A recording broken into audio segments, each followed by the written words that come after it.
25 Mei nanti 2022 Unika akan punya pusat studi. Ada beberapa pusat studi nih. Salah satunya pusat studi daerah tertinggal, perbatasan dan kepulauan gitu, Mbak.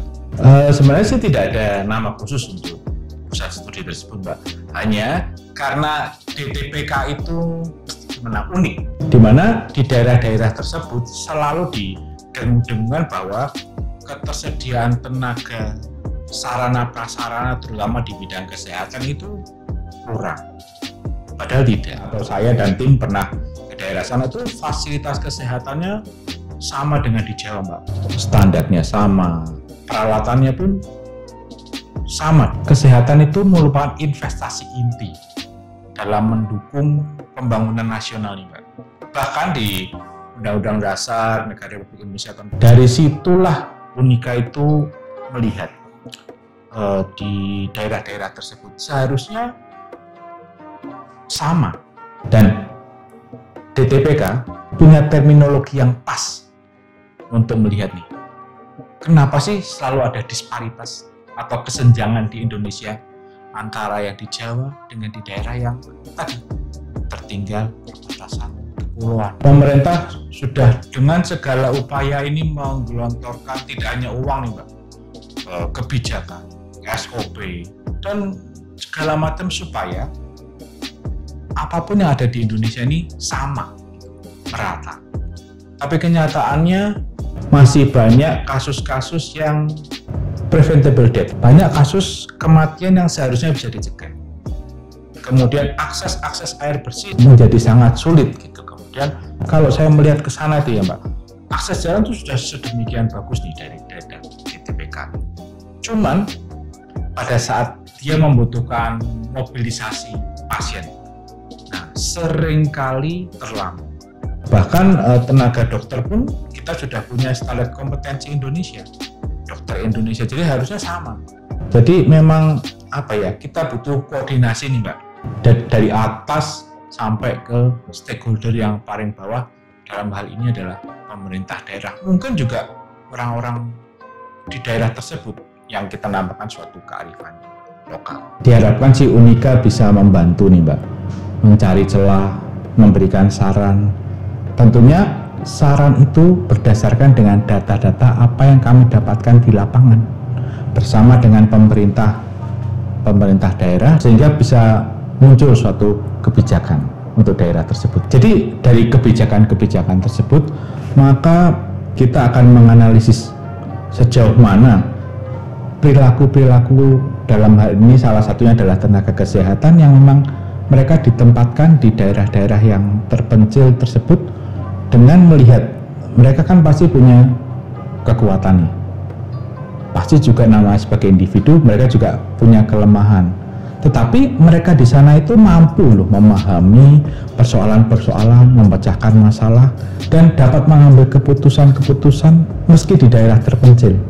Dan itulah yang membuat mereka di daerah DTPK itu mampu bertahan. Kami Unika itu menerjunkan 7 tim, di mana satu tim itu terdiri dari tidak hanya kedokteran tapi berbagai disiplin ilmu nih, ke 7 wilayah DTPK. Tidak hanya di timur nih, tapi juga Sumatera, di Kalimantan, Sulawesi, dan juga NTT, untuk identifikasi nih, Mbak, potensi kesenjangan apa yang mungkin terjadi di daerah tersebut. Kemudian kami tim melakukan appraisal, kami melakukan suatu pengajian dari data-data tersebut, dan kami kaji ulang, kami mencari celahnya, bagaimana kami mencoba mengurangi disparitas atau gap tersebut, sehingga berdasarkan data kami uji untuk bisa kami berikan kepada pemerintah setempat. Nah, itulah asiknya di Unika, Mbak. Kami disupport penuh oleh universitas dengan Yayasan Sanjoyo, Mbak. Sejak awal, sejak berdirinya FK di 2019 dan sampai terbentuknya pusat studi ini, kami mendapatkan support penuh dari universitas. Yang kita konsen adalah soal bagaimana kesehatan itu kita ukur. Yang kita ukur adalah matriksnya. Nah, matriks ini yang kemudian nanti kita lihat dari berbagai data itu, kemudian kita tarik ke satu persoalan yang sekarang menjadi concern di era JKN, yaitu tentang disparitas. Artinya ada kesenjangan antara kualitas kesehatan masyarakat di daerah-daerah tertentu sama masyarakat yang ada di daerah-daerah yang kita sebut dalam tanda kutip adalah daerah maju.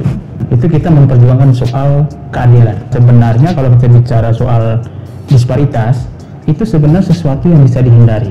Cara pembiayaan sudah konstan, semua sudah di-cover, tetapi karena tidak tersedia tenaganya, maka anggaran-anggaran tidak bisa diserap. Konsekuensinya ada masalah-masalah yang kemudian itu tidak tercover di daerah.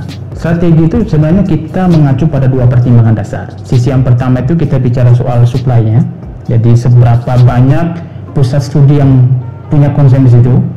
Yang kedua kita bicara soal demand-nya. Di Indonesia itu demand-nya besar, khusus daerah-daerah DTPK, tetapi supply-nya ini hitung-hitung baru 2 atau 3 pusat studi di bawah universitas yang betul-betul konsen soal equity ini atau keadilan. Pusat studinya sudah banyak, tetapi masih terlalu umum. Jadi mereka kemudian angkat isu ketidakadilan, daerahnya dirembang aja. Nah, bedanya sama yang punya Unika, itu kita fokus ke daerahnya, spesifik berbasis wilayah. Menurut kita tidak ada eksklusif di sana. Justru karena kita berbasis pada wilayah, maka semua aspek itu bisa masuk. Misalnya ekonomi, pemberdayaan, perlindungan terhadap hak kaum minoritas, misalnya perempuan, difabel, atau misalnya orang-orang yang kita anggap ya dia migran di satu wilayah tertentu. Kita masih fokus di 7 wilayah. 7 wilayah itu ada 7 kabupaten. Nah, tetapi yang perlu kita pertegas ini bahwa wilayah-wilayah itu adalah wilayah representatif. Tertinggal versi di Jawa dengan tertinggal versi di daerah luar Jawa itu berbeda ukurannya. Khususnya di wilayah-wilayah yang berbatasan darat itu cenderung lebih riskan daripada yang berbatas secara kelautan atau secara udara. Nah, ini yang kita kaji waktu itu di Malaka, di perbatasan dengan Timor Leste. Ada banyak sekali faktor yang kalau tidak cepat bantu pemerintah daerahnya, maka bukan tidak mungkin wajah kita di depan di perbatasan itu akan tercoreng. Ketika dari tahun 2019 sampai saat ini sudah banyak sekali pencapaian, kemudian kita lihat bahwa ini tidak bisa FK sendiri, tidak bisa kesehatan sendiri. Kita butuh ekonomi, karena di situ misalnya kita mengakses soal bagaimana cost efektivitasnya pelayanan, bagaimana orang yang dari rujukan di kepulauan dia ke provinsi melewati transport laut dengan berbagai kesulitan dan butuh beban kos yang besar, konsumsi alkohol, rokok dan sebagainya. Kita butuh konseling bagaimana penyembuhan secara dari aspek psikologis. Kalau misalnya kita lihat bagaimana dengan kelayakan huniannya, nah itu masih banyak di beberapa wilayah ya. Ada sekitar 50% rumah-rumah yang secara kesehatan maupun secara kelayakan hunian itu tidak bisa kita terima sebagai manusia. Kita pasti menggandeng karena memang yang kita cari adalah kita bermitra. Nah, bermitra itu kita bisa bagi dua. Satu komunitas, dalam hal ini masyarakat. Yang kedua kita lihat komunitas akademiknya. Karena memang kita melihat dia punya kelebihan apa, kita punya kelebihan apa. Jadi kita saling sinergis. Potensi kerjasama itu jalan keluar yang paling tepat saat ini untuk melawan atau mempersempit jurang disparitas tadi. Fast track itu sebenarnya bisa kita katakan juga sebagai sesuatu yang memang itu memotivasi kita. Kita berdiri atau mulai di 2019, kemudian kita putuskan kita mainnya di DTPK. Nah, di 2019 itu kita sampai sekarang sudah punya pencapaian yang menurut kita itu bagus. Kita bisa mengukur pertama dari riset, misalnya sampai saat ini sudah ada paper-paper kita dari teman-teman kita dari hasil riset ke DTPK itu yang sudah terpublish. Kemudian 2 itu sekarang under review di jurnal internasional. Kemudian yang berikutnya lagi kemarin kita kemudian mengevaluasi tindakan atau kegiatan riset kolaboratif kita, integrasi dengan program studi itu kita membantu puskesmas-puskesmas di wilayah Kota Semarang. Jadi ada beberapa kemarin yang mereka bantu bikin SOP, kemudian bantu membuat media edukasi yang kalau dapat feedback dari pihak-pihak puskesmas kemarin itu sangat membantu.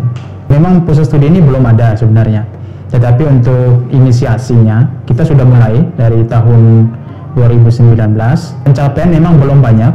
Jadi yang pertama kita sudah berhasil menggandeng kurang lebih beberapa pemerintah lokal. Nah, salah satunya misalnya contoh dinas kesehatan, kemudian pemerintah daerah. Kemudian kita juga sudah menyelenggarakan diseminasi, seminar, kemudian ada webinar.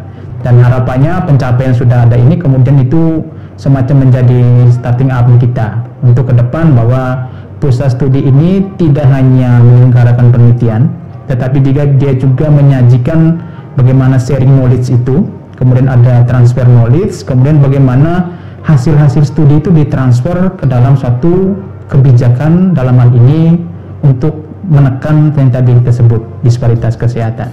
Kesetaraan kesehatan itu lebih dari sekedar individu atau perilaku individu, tetapi juga kita harus melihat sejarah, melihat konteks, melihat tempatnya, sistemnya. Jadi keempat tadi itu akan mempengaruhi ini.